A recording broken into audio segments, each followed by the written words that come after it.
હાર્દિક સ્વાગત છે। હું છું હેપી અને હવે જોઈએ આજના મુખ્ય સમાચાર। બાયડ ડાંગખોલ હાઈસ્કૂલમાં વૃક્ષારોપણ કાર્યક્રમ યોજાયો। 60 વિદ્યાર્થીઓએ લીધા હરિયાળા ભારતનો સંકલ્પ। અરવલ્લી જિલ્લાના બાયડ ડાંગખોલ હાઈસ્કૂલમાં ખાતે પર્યાવરણ સંરક્ષણ હરિયાળાના ભારતના સંકલ્પને સાકાર કરવા વૃક્ષારોપણ કાર્યક્રમનું આયોજન કરવામાં આવ્યું હતું।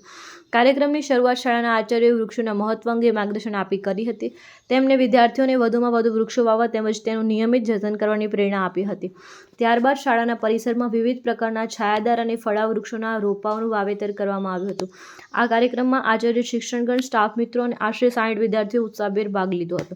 ઉપસ્થિત તમામ લોકોએ વૃક્ષારોપણ કરીને પર્યાવરણ જતન અને સંવર્ધન માટે સતત કાર્ય કરવાની પ્રતિજ્ઞા લીધી હતી।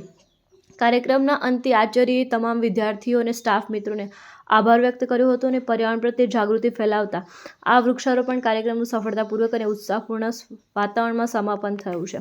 રિપોર્ટર હસમુખ પણકર, મોડાસા, અરવલ્લી। નામ મકવાણા માનસીબેન સંજયસિંહ છે। હું ધોરણ 9માં અભ્યાસ કરું છું। હું શ્રી બાયડ ડાંગખોલ હાઈસ્કૂલમાં અભ્યાસ કરું છું।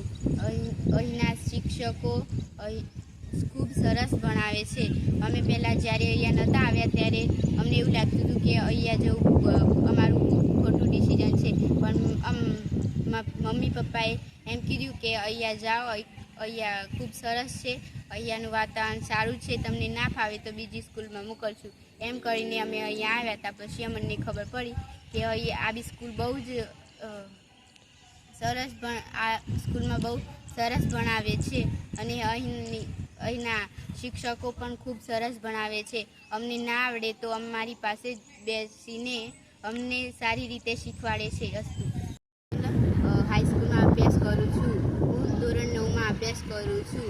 જ્યારે અમે આ સ્કૂલમાં નહોતા આવ્યા ત્યારે મારા પપ્પાએ અમને બહુ ફોર્સ કર્યો કે આબીને સમજો પણ અમે નહોતો માનતો, તો છતાં મા પપ્પાએ ઓઈકન જ મેલ્યો અને પછી મને ઓઈકન આવીને ખબર પડી કે આ બી સ્કૂલ બહુ જ સારી છે અને પછી અમને અહેસાસ થયો કે ઓઈકન આવે ને અમે હંતે સારું કર્યું હતું। મારા મિત્રો પણ પહેલાં ઓઈકન આવવાના છે, ખૂબ સરસ ભણાવે છે।